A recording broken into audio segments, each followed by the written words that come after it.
Hey guys, welcome back to A is Enough and you are watching our new series Economics with A. I hope आप economics पढ़ रहे होंगे घर में, और अगर नहीं पढ़ रहे हो तो अभी के अभी इस वीडियो को लाइक और सब्सक्राइब करो। जोक्स अपार्ट गाइज, मैं चाहता हूँ, मेरा एम ही ये है कि आप लोगों को इकोनॉमिक्स घर में जो है पढ़नी ना पड़े, आप इंजॉय करो इकोनॉमिक्स को। और ये 7-8 मिनट जो आप यूट्यूब पे मुझे सुन रहे हो उससे आपका कॉन्सेप्ट बिल्कुल क्लियर हो जाए, ताकि बुक में ऐसी कोई लाइन ही ना बचे जो आपको समझ में ना आ रही हो। तो दोस्तों, ये रहा आपका ग्राफ, और जैसे आप देख सकते हो इस ग्राफ के दो पार्ट हैं। पहला पार्ट जो है वो आपको टोटल प्रोडक्ट और एक्स एक्सिस में उसका यूनिट्स ऑफ लेबर, और दूसरा पार्ट जो है उसमें आपका आता है वाई एक्सिस में एवरेज प्रोडक्ट, मार्जिनल प्रोडक्ट, और एक्स एक्सिस में आता है आपका यूनिट्स ऑफ लेबर। अब इस ग्राफ के लिए मैं बता दूं, काफ़ी ज़्यादा टफ है इसको बनाना, तो मैं चाहूँगा कि आप इसको प्रैक्टिस करें। सीधे एग्जाम में अगर आप इसको बनाने बैठते हो तो काफ़ी अटेम्प्ट आपके लग जाएंगे, बहुत टाइम वेस्ट होगा। इसलिए मैं कहता हूँ इसकी प्रैक्टिस आपकी काफ़ी अच्छी होनी चाहिए। आपको ये समझना है कि टोटल प्रोडक्ट और मार्जिनल प्रोडक्ट में क्या रिलेशनशिप है, इस ग्राफ से आपको क्या रिलेशनशिप दिखती है, या एवरेज प्रोडक्ट और मार्जिनल प्रोडक्ट में क्या रिलेशनशिप दिखती है, ये हमको समझना है। तो पहले हम टोटल प्रोडक्ट और मार्जिनल प्रोडक्ट की रिलेशनशिप देखते हैं किस तरीके की है। तो अगर मैं अब यहाँ से 0 पॉइंट से देखें हम लोग, ठीक है, तो यहाँ पे टोटल प्रोडक्ट भी 0 है, मार्जिनल प्रोडक्ट भी 0 है, और नंबर ऑफ लेबर जो है वो भी 0 है। ओके, फिर हम बढ़ते हैं एम पॉइंट पे। ये रहा आपका एम पॉइंट। अब एम पॉइंट में हो क्या रहा है कि मार्जिनल प्रोडक्ट 0 से एम पॉइंट तक इंक्रीज किया, टोटल प्रोडक्ट भी 0 से एम पॉइंट तक इंक्रीज किया। अब टोटल प्रोडक्ट की इस इंक्रीज को हम क्या बोलते हैं? हम बोलते हैं इंक्रीजेस विद इंक्रीजिंग रेट। ठीक है ना, इस पॉइंट को आप नोट करके रख लीजिए, इंक्रीज विद इंक्रीजिंग रेट।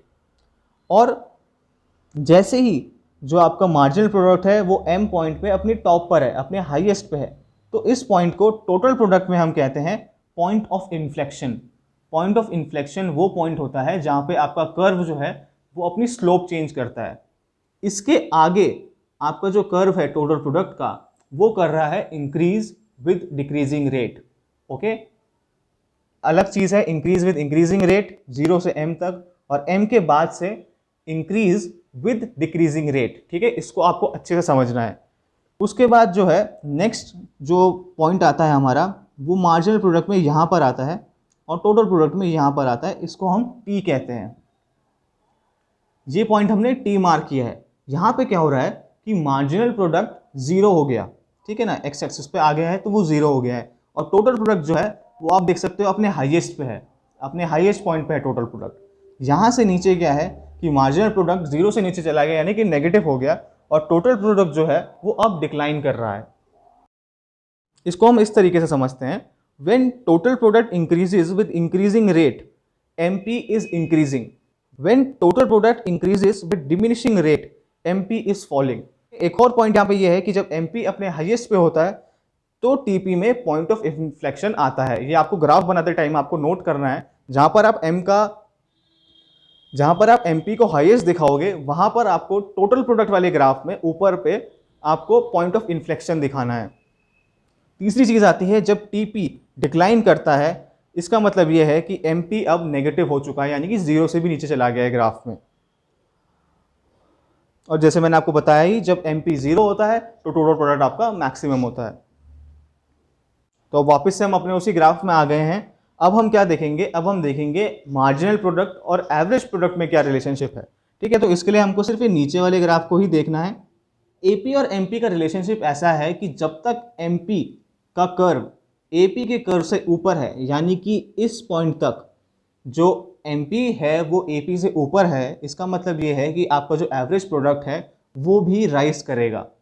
ठीक है, जिस पॉइंट पे ये इंटरसेक्ट कर रहे हैं वहां पर मतलब एवरेज प्रोडक्ट आपका कांस्टेंट हो गया, और जैसे एमपी एपी कर्व से नीचे चला जाएगा, ये देखिए ये, तब एमपी आपका डिक्लाइन करेगा।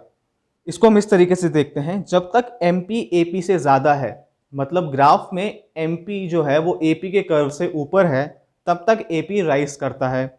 जब एमपी और एपी बराबर हो जाएं, यानी कि जब वो इंटरसेक्ट करें, तो एपी आपको जो है वो कांस्टेंट हो जाएगा, और जब एमपी एपी से नीचे चले जाए, यानी कि उसका जो कर्व है वो उससे नीचे हो एपी से, तो एपी फिर फॉल करता है।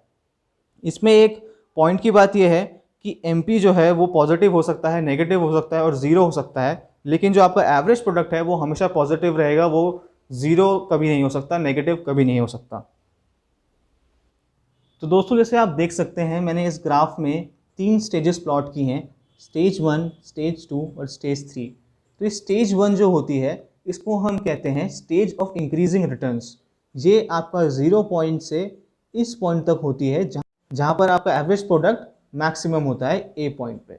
ओके, इसको हम इंक्रीजिंग रिटर्न्स इसलिए बोलते हैं क्योंकि यहाँ पर आपका टोटल प्रोडक्ट भी इंक्रीज कर रहा है, मार्जिनल प्रोडक्ट भी इंक्रीज कर रहा है और एवरेज प्रोडक्ट भी इंक्रीज कर रहा है। फिर आती है आपकी सेकंड स्टेज। सेकंड स्टेज आपकी इस पॉइंट से टी पॉइंट तक चलती है, जहाँ पर हम इसको बोलते हैं स्टेज ऑफ डिमिनिशिंग रिटर्न्स। अब ये स्टेज ऑफ डिमिनिशिंग रिटर्न्स क्यों है? क्योंकि इसमें जो आपका मार्जिनल प्रोडक्ट है वो डिक्लाइन कर रहा है, आपका एवरेज प्रोडक्ट डिक्लाइन कर रहा है और आपका जो टोटल प्रोडक्ट है वो इंक्रीज कर रहा है, लेकिन डिमिनिशिंग रेट से कर रहा है, इसलिए हम इसे कहते हैं stage of diminishing returns. Third stage जो आपकी आती है वो टी पॉइंट से आगे तक की आती है। इसमें क्या है कि आपका जो मार्जिनल प्रोडक्ट है वो नेगेटिव हो गया है, एवरेज प्रोडक्ट डिक्लाइन ही कर रहा है और टोटल प्रोडक्ट भी अब डिक्लाइन कर रहा है, तो इसे हम कहते हैं स्टेज ऑफ नेगेटिव रिटर्न्स।